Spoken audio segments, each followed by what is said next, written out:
It's NFL draft night, but we're still going to be looking at some sleepers this week. Some cheap plays for Dynasty Fantasy Football for you to pick up, to trade for, to have confirmation bias for the end of your bench. Before we dig in, though, you need to click that subscribe button right now. Every Thursday, we go over a batch of cheap players for your Dynasty team so you can make moves with. We cover trades on Wednesday. And throughout the draft, I'm giving live reactions right here on the channel, dropping videos left and right on the top picks for Dynasty Fantasy Football. Click that subscribe button right now. Stop missing out. A lot's going to be coming over these next few days and weeks, especially when rookie camp hits. But we're starting off with Kenneth Gainwell. We got a lot of players to talk about. Kenneth Gainwell is one of them. We're going over to the Pittsburgh Steelers. We have an open depth chart. This depth chart's more than likely going to get blasted by a running back from the 2025 NFL draft, but still, we're looking at Kenneth Gainwell because he has an interesting skill set here that could really benefit the Steelers. He's good at catching the ball in the backfield. He's very reliable. Had a good production profile coming out of Memphis. Held it down with Philly as like a 1B backup type of running back, but still in this open depth chart, even when you bring in a rookie, he's still going to be somewhat palatable, maybe not startable in most Dynasty leagues, but injuries are going to hit this year at the running back position, and odds are more than last year because last year we were on a downer when it came to injuries at running back, so it might increase more to average next year. And that could happen to the Steelers one way or another with the rookie or with Warren or whatever. Kenneth Gainwell, RB75. He's dirt cheap. He's a reliable running back for his NFL team. Not the greatest fantasy football asset, but still super cheap. Cedric Tillman.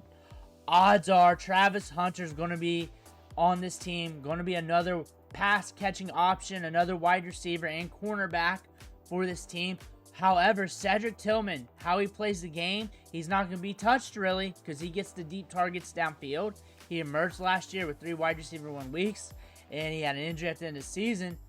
However, we're going into this year possibly being a deep threat, and it's an open depth chart for Travis Hunter.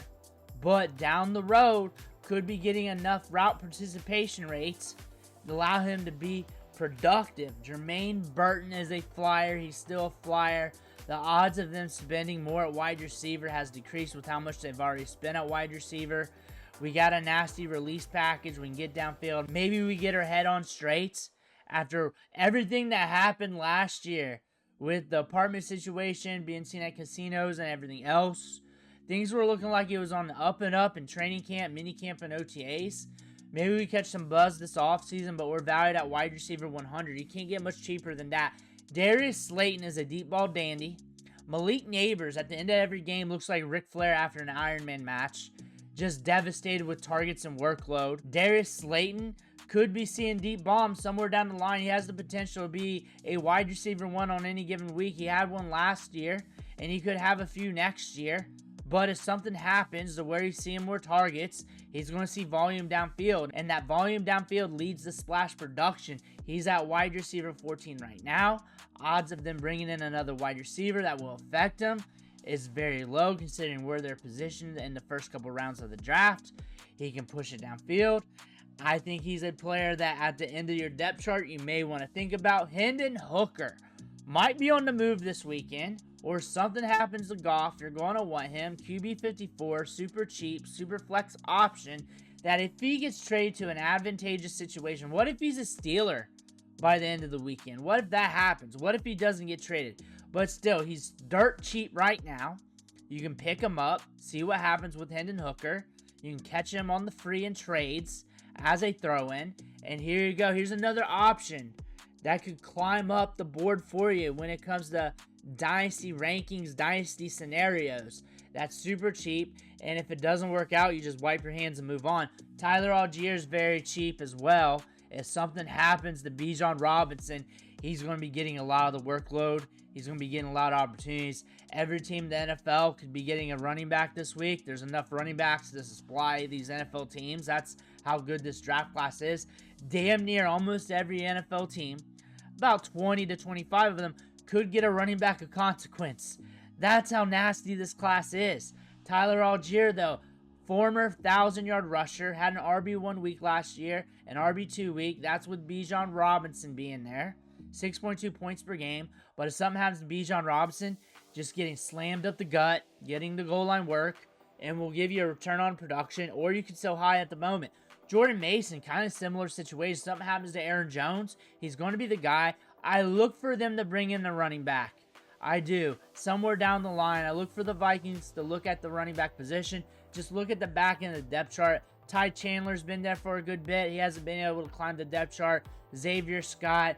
This is a draft class that can murder both those two running backs, and that could be a running back of consequence for these two running backs who are older, and they got a new hoss coming in that didn't pay up for, but still, they're going to get a decent running back in this year's class no matter where they draft them at. Kenny McIntosh. Watch him. Even if Kenneth Walker gets traded, that's a huge rumor right now, or not, he's going to be on this depth chart. They could draft another running back. If Kenneth Walker doesn't get traded, the odds of them drafting another running back is highly reduced. And if he does get traded, they're going to just draft another one, but McIntosh is going to compete for a role. McIntosh as like an RB3 on the Seattle Seahawks, RB 116, a cheap play. Just see if we can get through the damn weekend. Just see if we can get through the damn weekend. And if we do, he's a stash option just in case both running backs get hurt in the future. And we've been seeing these Seattle running backs get banged up often in the system. Treylon Burks. You just look at where the draft picks are slotted for the Titans, and odds are highly likely, unless somebody falls, one of those first-round wide receivers like Emeka Buka, or they trade up, or somebody falls, something we're not thinking of that we're not predicting, the odds of them slamming a wide receiver early second round is not very good. I mean, you're looking at Alec Aomanor or somebody like that. That would compete heavily on this roster, but there's still open spots for Treylon Burks if they bring in a wide receiver in the second round, third round of this year's draft. Calvin Ridley's not getting any younger. This depth chart's decimated at wide receiver. And we're saying this every year with Treylon Burks. He's also going to be a training camp dandy.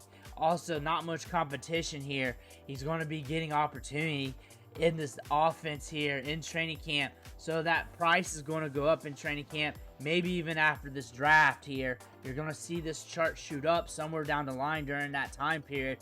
And you could be more liquid with him in the future. Devon Vele, we loved him in season. He can be productive in spurts, off and on. He can rack up targets. He has games where he's getting 9 targets, 6 targets. Sometimes it's on the low. He gets shorter targets. But another cheap wide receiver to pay attention to, wide receiver 103. He was an old rookie last year. He's an older player. But still, he's got a rapport with Bo Nix. He came in hot last year, week 1, then week 6, low points. Then weeks 10, 11, 12, he was all right. Week 16, he was all right. Finished the season all right. Might have a good training camp. He's dirt cheap. Jalen Hyatt's cheap. He's not really that good. He's always good in training camp. He always gives you the feel goods going into the season. Then you never see him on the field. So in training camp, he might give you the feel goods some more. It might end up like wide receiver like 95 range or something on this chart. He might shoot up a little bit. Or he gets moved. Why not move him? He's got speed downfield. It's a weaker wide receiver class. Maybe you release him and you send him somewhere else. Jalen Hyatt's a guy to pay attention to if you're hurting that bad. Not in love with the talent. Really, not even out of Tennessee. But also, what you're looking at here with the ADOT, that first season, is deep balls downfield. Those deep balls downfield, if we can get in a position where we're running routes, if we're even running damn routes, then we got potential for splash plays, and that's it. Will Shipley, a running back on the Eagles, might be getting opportunities. You got A.J. Dillon there. You got Saquon Barkley there going into the middle of the season. This is a running back with upside and catch the ball out of the backfield. He can run it between the tackles. He's not a guy you're going to hammer it all the time. Saquon Barkley does have an injury history. That was back with the Giants. That could crop back up any given time, any given year. And next thing you know, they're going to be using these running backs. A.J. Dillon also has an injury history. Will Shipley, super cheap. Trey Lance is super cheap at the quarterback position. He's in a very advantageous situation right now with the Chargers. Things could be rocking good. If something happens, he can get you that rushing production. He's got wide receivers to toss the rock to. If he gets the chance to even sniff the field, he's going to see an increase in dynasty value. Danny Dimes, same thing, QB 40, and this is a very ambiguous situation for the Colts at the quarterback position. In 2023, it wasn't looking good. We had that ACL injury. 2024, it was awful. It was horrible. But maybe we revert back to a few years ago, and it wasn't really that great. We just push it downfield. He likes to get vertical. We do have a good package of wide receivers here. When you look at Josh Downs, when you look at Pittman, when you look at Alec Pierce, when you look at A.D. Mitchell, you've got a good pocket of wide receivers there that could funnel passing production, and maybe get you a little something in season. He's cheap. I look for him to be very liquid. Nobody likes Daniel Jones, and maybe you can catch some production in season. A.D. Mitchell, staying with the Colts here. Deep threat, creates separation. One of the top rookie wide receivers when it comes to creating separation last year. Was not on the field a lot. Quarterback play wasn't great. Quarterback play is going to be very ambiguous. He's cheap for a high-end rookie. He'd be very competitive in this year's class. Still a good route runner. We got 4.3 speed. We could turn on to be something more in the future. Keaton Mitchell is the Will Fuller of running backs. We like to talk about him a lot. He pretty much helped build this channel about needing to stash him on your IR spot. Just see what happens. He is very electric. Something needs to happen to Henry. But if something does happen to Henry, his value is going to increase for that short moment. Jalen Polk. The fact is the Patriots are very patient with their wide receivers. They still might be patient with them. There's rumors out that they might be trading Kayshon Boutte. Don't trust all the rumors out there, but there is rumors for that. They also might be drafting another wide receiver, but they drafted him in the second round. He's twitched up, looked good in training camp, did not look good as a rookie. Started off the season semi-strong when it comes to workload numbers, and it tailed off massively. But what if we have another strong training camp, and that's a good builder going into 2025? Ray McLeod, if you're looking for very, very cheap workload and possible production, here you go. 5.1 targets per game. Penix is back there this year. Could be totally different, but we were getting some okay weeks. We had 1, 2, 3, 4, 5, 6, technically 7 if you count week 18. Okay weeks, and I'm saying double digit or more. Nothing that's going to win your week, but something that can get you by if you're starting somebody that's around wide receiver 20 in dynasty value. Izzy Abanikanda on the Niners still. Watch that. They may not draft a running back. They may so, but this is also a very talented running back that was in a very good running back class a few years ago that's kicking around the league, and he has a lot of potential. Flashed in training camp for the Jets. The Jets keep drafting running backs. He had to go. Now we're with the Niners. This team's very ambiguous. He's still with this team, though. They saw enough to the point they had to bring him back. And I'm probably the reason why he's still being ranked inside the top 100 of these running backs from Keep Trade Cut. Isaiah Davis still. Because they do like to use multiple running backs. Something happens to Brees Hall, he's going to be seeing workload and touches. What we saw last year in redraft was a good run for him off the waiver wire. Even with Braylon Allen there, forecast to get a lot of work. He showed you some production. But again, very cheap, and we know he's going to get workload if something happens to the RB1. Manny Wilson is a good running back. Mike is that from this draft, RB83, but he's a very good running back, very solid, very dependable. If something happens to Josh Jacobs, it might be a committee with him and Lloyd because he's earned it. 5.6 points per game, but the fact is he's sharing workload with Josh Jacobs, and he was able to hold it down. They're keeping him around. Watch the draft, of course. We all know that. But he's a very dependable running back. Troy Franklin. Good report of Bo Nix. Bo Nix looks his way. Got targeted on like 20-some% of the routes he ran last year. 4.3 fantasy points per game. We really need him to develop in training camp. We also need the Broncos to not go crazy at wide receiver in the draft. They did trade up for him in day 3. That being said, wide receiver 73. The market's saying, we don't like him too much. But he's also almost free on a team that's not super pass heavy, but can also get in some dogfights. If he's on the field more, if he's running routes more, he's going to get targeted more. Because Bo Nix will look his way from the report from Oregon. That was proven from last year. Some of these games you're seeing 6 targets, 4 targets, 5 targets. So there's opportunity for Troy Franklin if he's running a lot of routes. If he starts hitting a 70-75% route participation rate and not getting production weeks 1, 2, 3. However, you're starting to see the routes ramp up. You want to watch the routes on this player? If it's starting to ramp up, swoop in and buy, because Bo Nix targets this guy.